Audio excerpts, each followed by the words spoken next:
This is David Thornburgh, President and CEO of the Committee of 70. Welcome to another edition of our Studio C70. We're doing this one as the rest of the world is these days, doing this virtually. And we're going to take some time this afternoon to explore a really important topic that we think a lot about, and a lot of people are concerned about these days, which is that how do we make sure that we get good sources of news slipped into our streams, particularly relevant as we're all struggling with this pandemic around the world. And just as a reminder, our interest in this is as part of our commitment to strengthening local democracy here in Philadelphia and Pennsylvania. And in doing that, we have launched a public awareness campaign called We Vote.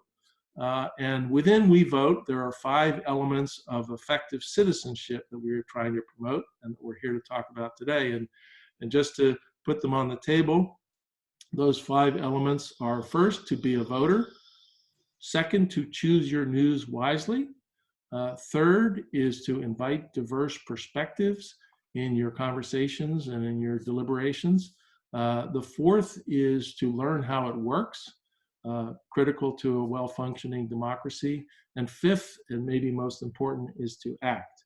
So that's the We Vote package, and we're here today particularly to talk about this perplexing challenge of how we choose our news wisely.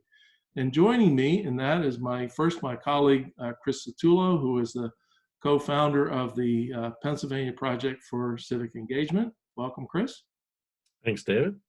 And our special guest is Gordon Crovitz, who is the co-CEO of NewsGuard, which is a really interesting, relatively new, emerging company that is trying to tackle the very question which I addressed, which is how we can be more confident in the news streams that we take advantage of. So welcome, Gordon.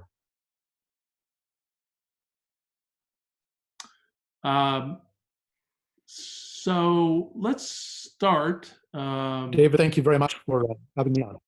There we go. A little glitch in the feed. So let's first start, before we get into the whys and wherefores of NewsGuard.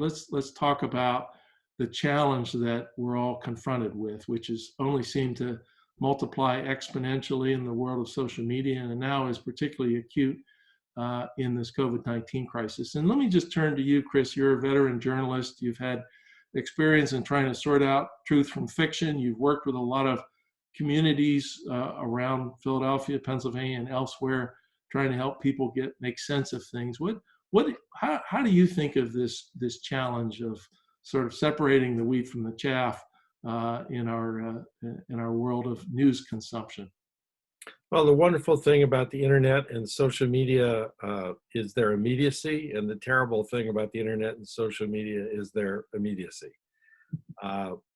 Great, useful, important information can reach a broad audience in a very useful way, far more quickly than it ever could in the old days when Gordon and I were pounding away on IBM Selectrics and sending cold type to the composing room.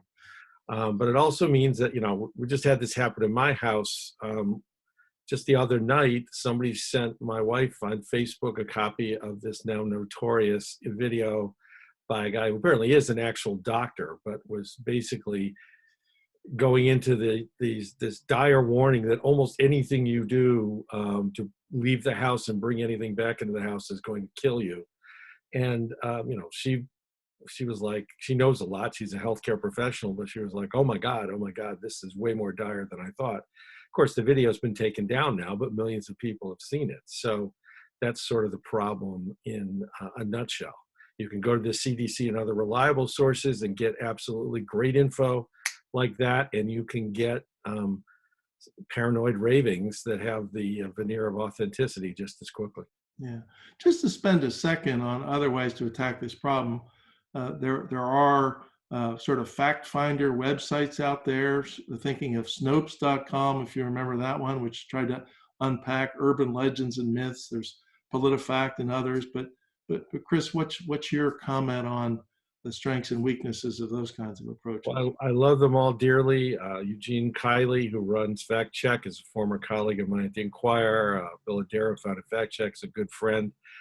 I mean, they're extremely useful. They're carefully done, but particularly in the last 3 or 4 years in elections and politics, we've discovered kind of a paradoxical effect that if you're not very careful about how you do fact checking, essentially by looking at a piece of political advertising or political rhetoric and analyzing it carefully, it seems that one of the impacts you have is actually to spread the original distortion or misstatement of fact more broadly. Thus, to fact check an ad, you have to show the ad, or at least some people think they do, and that ends up having the paradoxical effect of more people see and embrace the false information than actually hear the fact check. So you've simply succeeded in digging a bigger hole for yourself. Well, it seems like that could be one of the impacts, because despite some very good journalists working very hard and diligently on fact checking, I don't think any of us would say the amount of inaccurate political and partisan information has been reduced over the last 5 or 6 years, nor has its reach been reduced. Yeah. So Gordon, let's turn to you. And first, if you could give folks maybe a little bit of your personal backstory and your personal journey that led you to spending what I presume is a fair amount of time on this challenge right now. You're a longtime journalist involved in media. You were the publisher of the Wall Street Journal and a columnist at one point. But just give folks a little bit more flavor for, again, your professional journey that got you to where you are now. Sure. Thank you, David, and Chris, thank you very much for having me on. Yes, I spent my 30 years or so at the Wall Street Journal. I was an opinion writer, an editorial writer, a columnist in the US and in Europe, and for many years in Hong Kong, and was publisher of the Wall Street Journal. I spent many of those years running the digital operations of the journal. That was my main focus from the late 90s for about a decade. So I was deeply immersed in digital, and I think I would characterize myself as a techno-optimist, maybe even a techno-utopian for a while. I've had second thoughts about just how optimistic we should all be about technology, at least without some improvements to it. Yeah. And the problem that we're trying to solve at NewsGuard, I often give this example that in the era before the internet, the analog era, maybe some of your listeners and viewers will recall that time. You might go to a newsstand and you might say, I'd like a copy of the Philadelphia Inquirer. And you'd know that that was quite different from the National Enquirer. The internet, as Chris said, the beauty of it is everybody can be a publisher. And the terrible thing about it is anybody can be a publisher. And particularly if you get your news on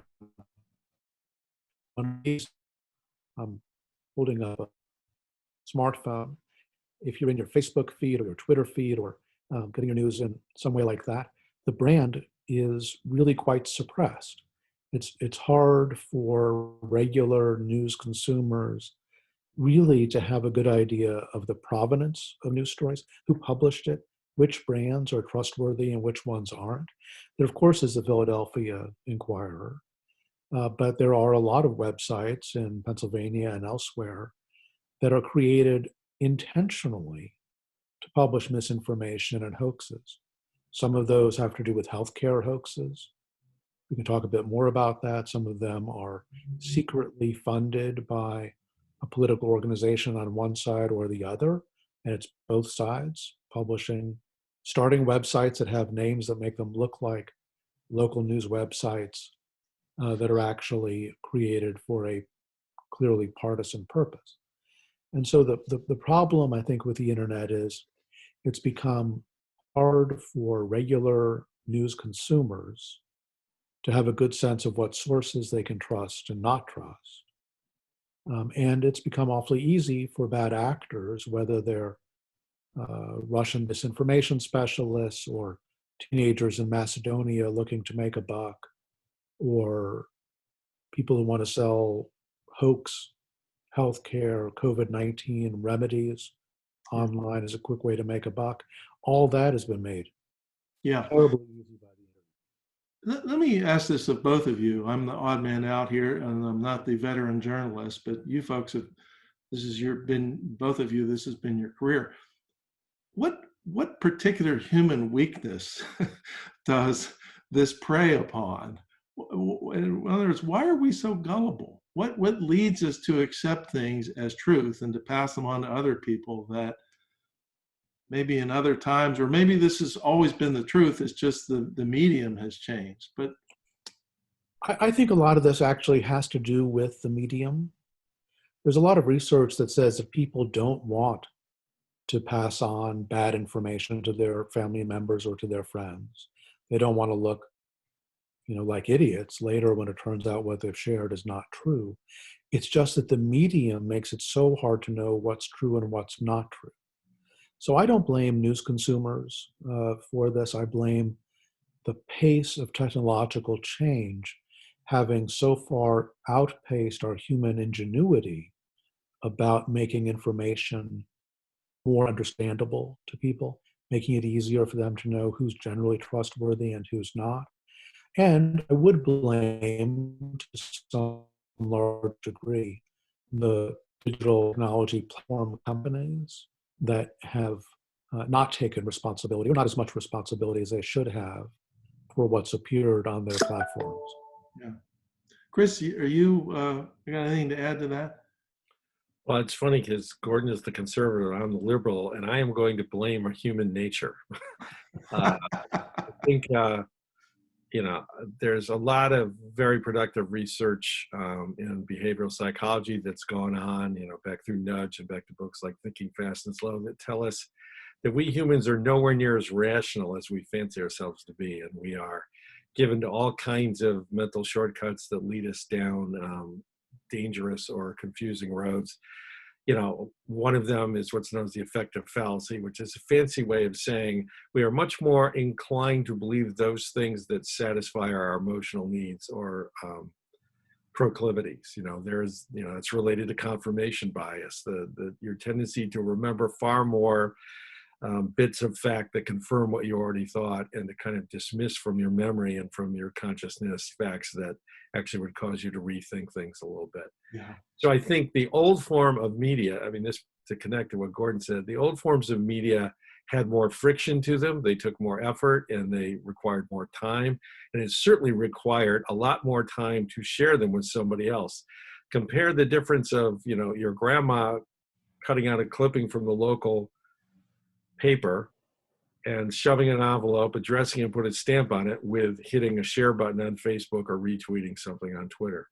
So that lack of friction, both in terms of and the ability for you almost always to find someone who's going to confirm your biases or satisfy your emotional needs with a veneer of authority, and combine that with the velocity with which you can share it, and the problems Gordon's talking about get broader and deeper. Yeah.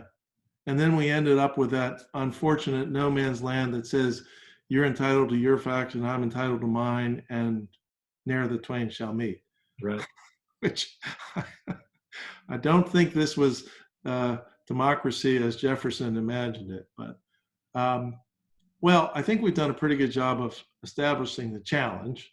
We talked a little bit earlier about some of the approaches, the sort of fact check approaches. But Gordon, why don't you just take a little bit of time and kind of walk us through the genesis of NewsGuard and what inspired that, and sort of how that's playing out.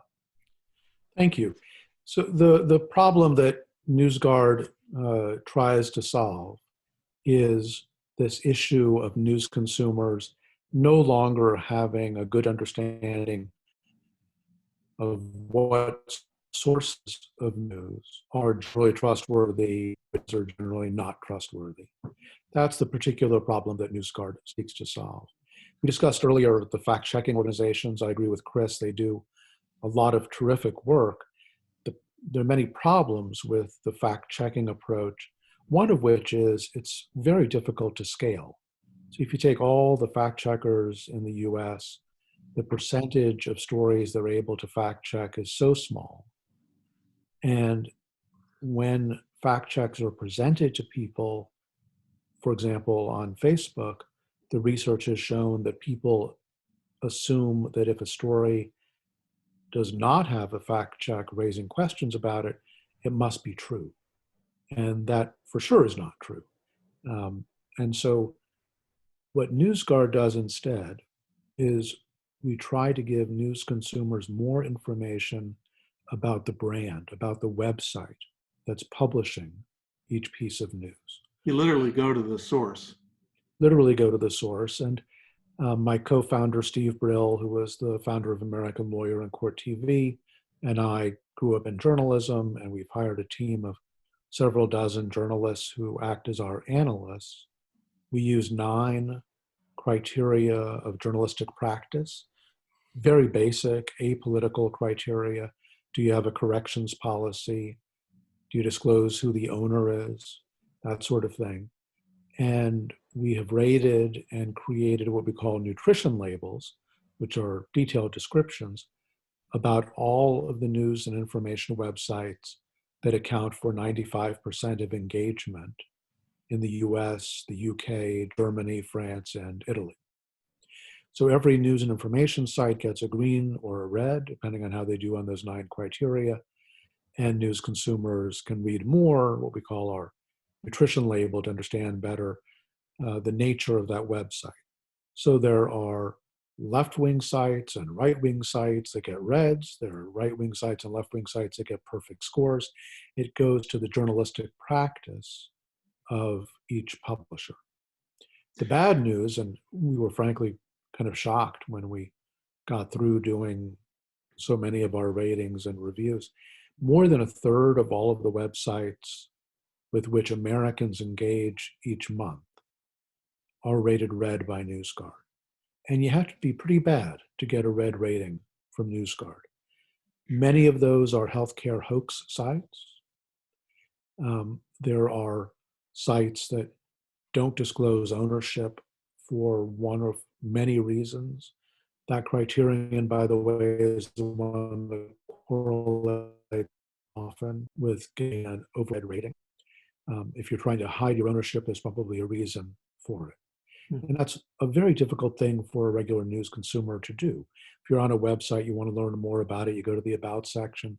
If they're trying to hide ownership, it's very difficult for even our professional analysts to be able to figure out who actually owns it. That's interesting. David, one last point, which is Yeah. how do people actually get access to it? We do have a version for regular consumers. It's a browser extension people can download if they go to our website, newsguardtech.com. It's actually free until July 1st because of the coronavirus issue. Our main business model, though, is to work with technology companies, internet providers, internet safety companies, education companies, and others to have them integrate our ratings and labels into their product. So, for example, if you use Microsoft's Edge browser, the NewsGuard ratings and labels are integrated directly into the mobile version of Edge, so that if you're getting your news on your phone, you'll see our green and red ratings automatically without consumers actually having to download a browser extension or to take a step like that. Yeah. And one last point I'd like to make is when we launched that browser extension, which we actually built really just as a demonstration product for the digital platforms and internet providers and others, we learned that public libraries across the country started to download our browser extension onto the computers that library patrons use. We're now in something like over 700 libraries. The Free Library in Philadelphia has indicated they intend to download it sometime once it's reopened. And librarians had been looking, they tell us, for a practical news literacy tool that didn't censor results and that was really designed just to give people more information about the sources of news that they were seeing in their social media feeds or in their search results. That's great. A couple comments and questions, and Chris, feel free to chime in here as well. But One, I'm fascinated that you, as you said, can't remember your exact phrase, you said you were a techno-optimist, something like that, that this is actually sort of an analog approach to a digital problem. This is sort of old school, you know, news media reporting to try to solve this this virus that's been unleashed on the internet, as opposed to sort of trying to fight an algorithm with an algorithm. There's some irony there, I guess. Right. This is a case where we say that human intelligence is more effective than the artificial kind. Yeah. You know, if you're looking at journalistic practices, you really can't do that algorithmically. If you want to set up a website and call it the Denver Guardian, and you make it look just like the Denver Post, which is a real news website, and you run fake stories like, you know, the Pope having endorsed Donald Trump in 2016, it's very easy to create a website that looks just like a regular website. It has the same design as a regular website. It has stories that seem to be quoting people. But it turns out there are many, many, many websites that publish completely made up stories, made to look like real stories. Yeah. There are websites that call themselves names like bbc.info rather than bbc.co.uk. There are local websites with names like NBC News 9 Philadelphia.com, which have nothing to do with the network or Philadelphia. They just carry that URL in order to fool people.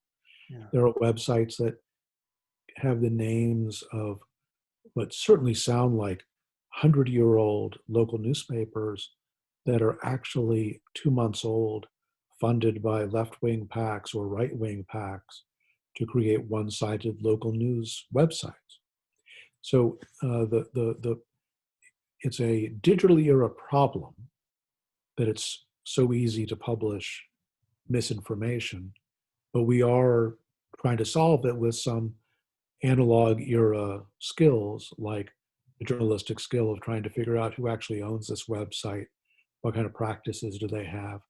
By the way, before we rate any website, if it looks like they're going to fail on one of our 9 criteria, our analysts actually reach out to engage with the website, reach out for comment. And in about a quarter of all the cases now, websites have changed one or more of their practices in order to become more transparent or more credible, in order to increase their NewsGuard score. And of course, this is a case where we invite publishers to game our system. This is not an algorithm where everything has to be in a secret black box and otherwise people would game their system. NewsGuard operates with full transparency. The 9 criteria are transparent. How each website has scored is transparent. And if websites make improvements to their practices, we update and very often increase the scores of each publisher. Yeah. It's interesting when you were talking about what leaves us vulnerable to these sort of pop-up websites. It's almost like we're relying on the old cues that we used to use. Does it look like a credible news organization? Does it have a name that lends itself, that feels familiar? And what you're suggesting is it's too easy to fool us now. So we need something more thorough and more sort of 360 degrees to give us that assurance. David, to give you one example, I think I have the name right. Our analyst discovered a new website called, I think it was called Copper Courier from Arizona. And you know, the copper used to be a product produced in Arizona. And if you had a newspaper with that name, you would imagine it was started in the 1840s or 1880s or something like that. It was started earlier this year. That was one of these websites that's funded by a political PAC. It claims to be filling the news desert with nonpartisan news, and it's actually secretly funded by, in this case, a left-wing PAC. And you know, that is, to me, you know, a reprehensible abuse of journalism by pretending to be a journalistic enterprise, falsely describing the mission, and existing really in order to fool people into thinking that it's a credible source of news when its entire mission is actually highly partisan. And again, on both sides. Yeah. And the technology makes it so easy to do. The technology platforms make it so easy to get distribution, and even make it easy for them to make money off it through programmatic advertising. You make me want to go search the website to see who's knocking off the Committee of 70's website, because, we've been around for 116 years and like to think that we have a lot of trust in our brand and what we have to say. So now you're giving me a little pause as to see if somebody's abusing that. I hope not. I just want to talk about the free library for a second. I know, Chris, at least until a month ago, you had some complimentary programming lined up at the free library around the Can We Talk opportunities. Mm-hmm. If you just want to talk a little bit about that, and maybe in the future there's some cross-fertilization that can take place.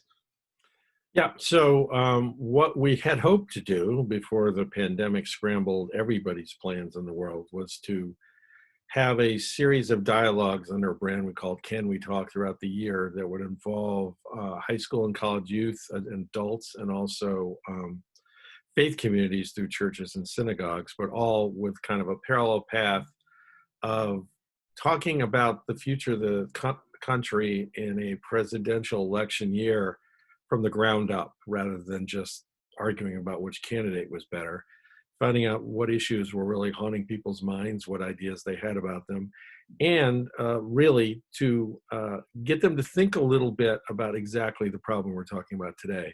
How are they getting information? How are they dissatisfied or worried about how they're getting it?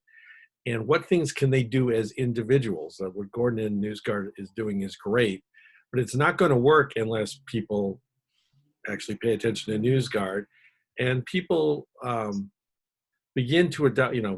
We've all learned in the last month to wash our hands for the time it takes to sing happy birthday twice, right?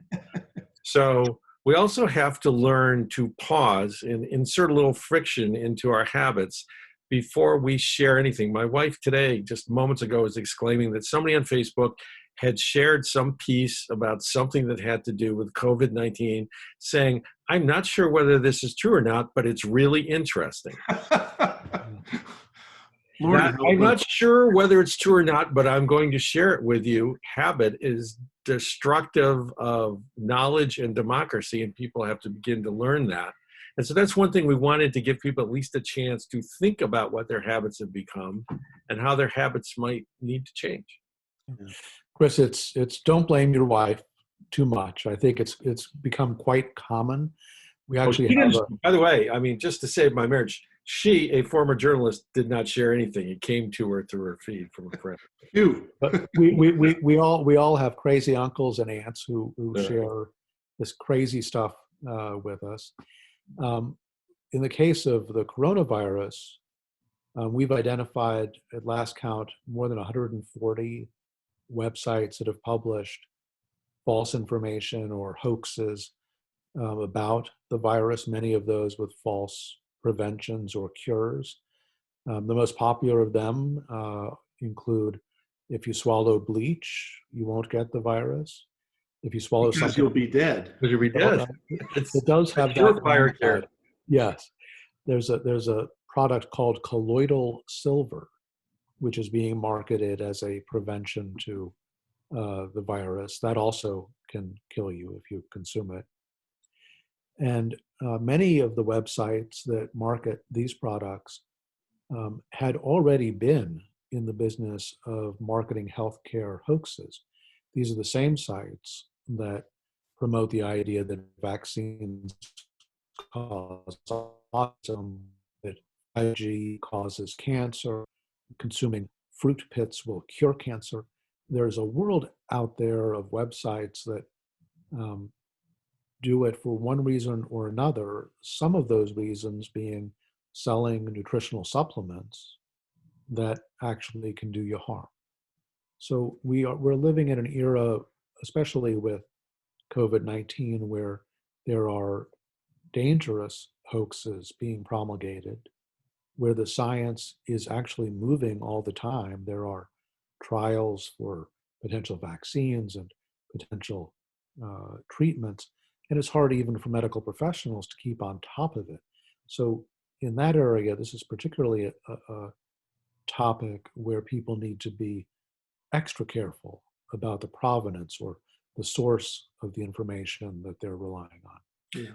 Gordon, on that point, to your point, are you concerned that in that area, even with your best efforts, you're sort of playing whack-a-mole, that, you know, you notify one of these fraudulent sites that were onto you, they shut it down, and tomorrow they've got a new name and they've reskinned it and they're back in business with the same basically fraudulent pitch?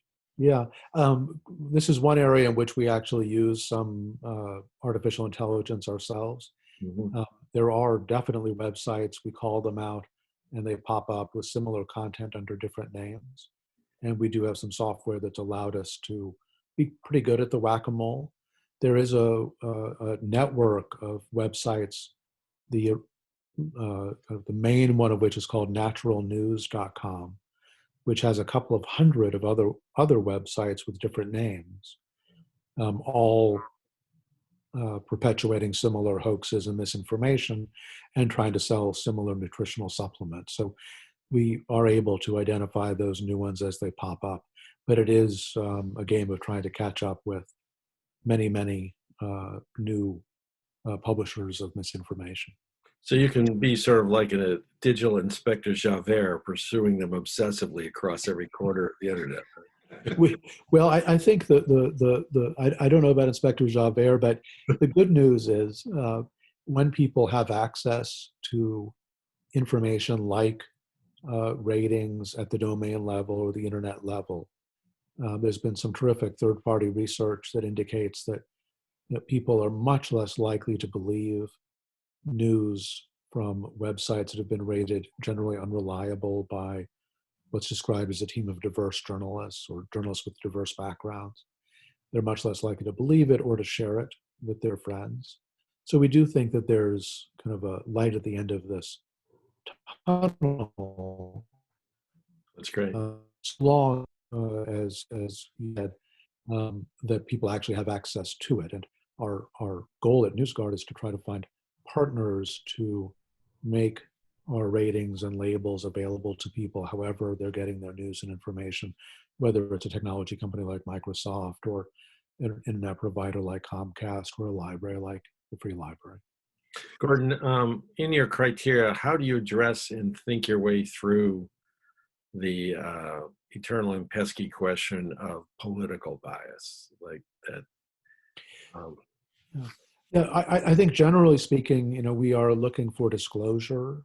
So if a website describes itself as nonpartisan, down the middle, apple pie, but actually everything is from a right-wing or left-wing perspective, that's not being truthful to readers, and we'll call them out for that.